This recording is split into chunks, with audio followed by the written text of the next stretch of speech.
Hello hello hello बच्चा party, कैसे हो सब लोग? बढ़िया है। वेलकम टू द रीज institute where you get all subject related videos from class 9 to 12th। बच्चा पार्टी क्लास 10th के फर्स्ट स्लाइड की फर्स्ट पोयम नाम है डस्ट ऑफ स्नो। मैं आज आपके सामने लेके आ गया हूं। बच्चों, इस पोयम में है क्या? ये पोयम कहना क्या चाहती है, हम समझना क्या चाहते हैं, रॉबर्ट फ्रॉस्ट जी समझाना क्या चाहते हैं, सब कुछ देखेंगे बस बहुत जल्दी। बेटा, आपने अक्सर देखा होगा कि कई बारी मूड बहुत खराब होता है। अरे यार बात मत करो, ठीक ना, मत बात करो यार। क्या मेरे मार्क्स खराब हो गए हैं यार, मम्मी ने ऐसे बोल दिया यार, पापा ने ऐसा बोल दिया यार, भाई को देखो ना, उसका तो अलग ही चलता रहता है, पूरा सर खराब करके रख दिया है यार। कई बार ऐसा होता है कि आप फ्रस्ट्रेट होते हो, आपके सामने बड़ी सारी समस्याएं होती हैं। ऑलरेडी इस जीवन में तो है ही, सेम टू सेम ऐसी समस्या रॉबर्ट फ्रॉस्ट के साथ थी। वो भी शायद कहीं से चले आ रहे थे और बड़ा फ्रस्ट्रेशन था दिमाग में। तब रास्ते में एक हेमलॉक ट्री मिला। हेमलॉक ट्री, इसको हिंदी में शाहबलूत का पेड़ बोलते हैं। हेमलॉक की एक कहानी है कि ये जो पेड़ होता है इसको पॉइजनस माना जाता है, ये जहरीला होता है। तो जो जो सोसाइटी होती है, society doesn't accept this tree as a normal. तो सोसाइटी इसको एक्सेप्ट नहीं करती कि ना भाई बहुत जहरीला है, छुएंगे नहीं इसको। काट लिया तो सॉरी जहर फैल गया तो, कोई खा लिया तो इसके पत्तियों को, हाँ, क्योंकि ये बहुत जहरीला होता है। अब रॉबर्ट फ्रॉस्ट का मूड खराब था, वो रास्ते से चले आ रहे थे। आते आते हुआ क्या कि बीच में रास्ते में एक शाहबलूत यानी कि हेमलॉक ट्री था। भयंकर बर्फ पड़ रही थी हर जगह, ठंडी का मौसम था, स्नोफॉल होगा, बर्फ गिर रही थी। बर्फ के पतले पतले डस्ट जो होते हैं वो भी गिर रहे थे, बिल्कुल माइन्यूट माइन्यूट, धीरे धीरे। रॉबर्ट फ्रॉस्ट चला जा रहा था, टेंशन में चला जा रहा था। तभी रास्ते में जो हेमलॉक ट्री मिला, उस हेमलॉक ट्री के ऊपर एक क्रो बैठा हुआ था। कौन बैठा था? कौआ। तुम नहीं, कौआ। अब ये मत बोलना कि तुम कौआ हो। तो एक क्रो बैठा हुआ था बच्चों, और रॉबर्ट फ्रॉस्ट जैसे उस पेड़ के नीचे से गए वो ऐसे हिला होगा, थोड़ा बहुत ऐसे हिला होगा। जैसे हिला तो क्योंकि बर्फ कौए के ऊपर भी थी, हेमलॉक ट्री के ऊपर थी, और उसके जस्ट नीचे से गए थे कौन?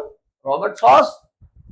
टेंशन में थे, और जाते जाते अचानक से जैसे कौआ हिला, कुछ dust of snow Robert Frost के ऊपर गिरी। रॉबर्ट फ्रॉस्ट देखा, ये क्या भाई, क्या गिरा? डस्ट ऑफ स्नो गिरा। और जैसे उसको देखा रॉबर्ट फ्रॉस्ट ने सोचना शुरू कर दिया, अरे यार ये तो कौए ने जो है डस्ट गिरा दी। सडन अचानक से उनके माइंड में एक चेंज आ गया, थॉट प्रोसेस बदल गया। जब तक हम किसी एक प्रॉब्लम के बारे में लगातार सोचते रहते हैं तब तक टेंशन टेंशन और केवल टेंशन। जैसे हम अपना मन उस प्रॉब्लम से हटा के थोड़ा सा कहीं और ले जाते हैं तो वैसी चीजें बिल्कुल अच्छी लगने लग जाती हैं। भले ही हम जहां पर अपना मन दोबारा ले गए हैं वो बहुत ज्यादा सोसाइटी के द्वारा एक्सेप्ट ना की जा रही है। बहुत बार ऐसी चीजें होती हैं जो सोसाइटी क्या करती है, नकारात्मक भाव उसके प्रति पैदा करके उसको किनारे कर देती है। लेकिन उस नकारात्मक चीज में भी बहुत पॉजिटिवनेस भी होती है। वो तो आपका नजरिया है कि आप चीजें देखते कैसे। बस रॉबर्ट फ्रॉस्ट का मूड चेंज हो गया। वो जो जहरीला पेड़ था जिसे सोसाइटी कंप्लीटली जहरीला मानती है, और एक चीज बताऊं, कौवे को भी अपशकुन का कारण माना जाता है हमारे यहाँ। कौआ कोई अच्छी चीज नहीं है। किसी अच्छे काम में कौआ आ जाए, अरे यार ये आ गया, अब तो कुछ बुरा होने वाला है, अरे यार काली बिल्ली काट गई रास्ता, अब तो कुछ बुरा होने वाला है, ऐसा हम सोचते हैं ना। सेम बस यहाँ पे यही बात है, कौआ भी अपशकुन का कारण है, कौआ भी अपशकुन का कारण है, हेमलॉक ट्री भी जहरीला है। लेकिन इनकी हरकतों ने कहीं ना कहीं एक खराब मूड को रॉबर्ट फ्रॉस्ट के बिल्कुल चेंज कर दिया।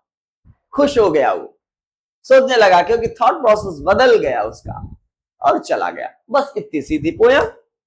ये पोम बताना क्या चाहती? पोम बताना चाहती बेटा छोटी सी छोटी चीजें भी हमारे मूड को चेंज कर देती हैं, हमारे जीवन में बदलाव ला देती हैं।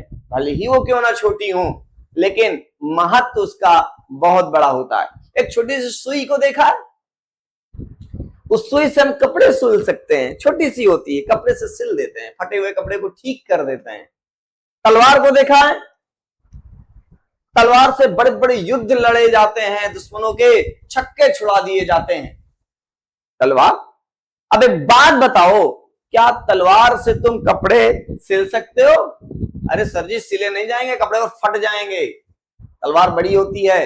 अच्छा एक बात बताओ, क्या तुम बड़े बड़े युद्धों को सुई से लड़ सकते हो? क्या बात कर रहे हैं सर, सुई भोंकेंगे क्या किसी को?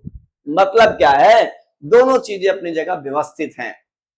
सुई छोटी है लेकिन उसका भी काम बहुत महत्वपूर्ण है, तलवार बड़ी है तो उसका भी काम बहुत महत्वपूर्ण है, और दोनों अपनी जगह पर फिट हैं। कोई ना कम है ना कोई ज्यादा है, किसी के कुछ प्रॉज है तो किसी के कुछ कॉन्स है, किसी के कुछ कॉन्स है तो किसी के कुछ प्रॉज है। बस यही ये पोएम कहना चाहती है। ठीक है, आइए लाइन बाय लाइन एक्सप्लेन कर लेते हैं। बताया मैंने जो है वही। देखिए रॉबर्ट फ्रॉस्ट क्या बोलते हैं। The way a crow shook down on me the dust of snow from a hemlock tree. The way, रास्ते में, जैसे ही अक्रो, एक क्रो ने मेरे ऊपर शुक डाउन किया, थोड़ा सा हिला के गिराया। क्या गिराया? द डस्ट ऑफ स्नो, कुछ डस्ट ऑफ स्नो हिला के गिराया। जैसे ही एक कौवे ने मेरे रास्ते में कुछ बर्फ की डस्ट हिला करके गिराया। कहां से गिराया? हेमलॉक ट्री, हेमलॉक ट्री से। जैसे ही मेरे रास्ते में एक कौवे ने एक जहरीले पेड़ हेमलॉक ट्री में बैठ करके खुद हिल के कुछ बर्फ मेरे ऊपर गिराई, कुछ डस्ट ऑफ स्नो गिराई, हुआ क्या? जैसे उसने ऐसे किया, has given my heart a change, तभी मेरे दुखी हृदय को एक अच्छा बदलाव मिल गया।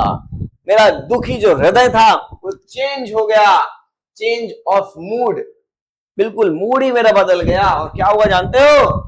And saved some part of a dew I had ruined, और जो बचा हुआ मेरा दिन था जिसमें मैं आगे पछताता, क्योंकि मैं पिछले जो दिन का जो आधा पार्ट था उसमें ऑलरेडी पछता रहा था, यार ऐसा हो गया, यार ऐसा हो गया, मैं आगे भी पछताता। लेकिन क्रो ने ऐसी हरकत करके मेरे ऊपर कुछ थोड़ी थोड़ी बर्फ गिरा करके मेरे मूड को बिल्कुल बदल दिया, और मेरा आधा दिन पछतावा से बच गया।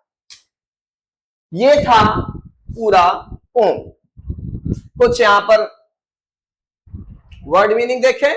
Hemlock, a poisonous tree, shook मतलब हिलना, तो मतलब समझ रहे हो, ठीक है, और इसमें कुछ खास है नहीं, ठीक। तो रूइड मतलब पछतावा, सॉरी, दुखी होना, ठीक है। तो ये थी एक छोटी सी पोम, द स्टॉप स्नो, किसकी? रॉबर्ट फ्रॉस्ट जी की। तो आई होप आपको समझ में आई होगी अच्छी तरीके से। ना है तो दोबारा फिर से पढ़िएगा।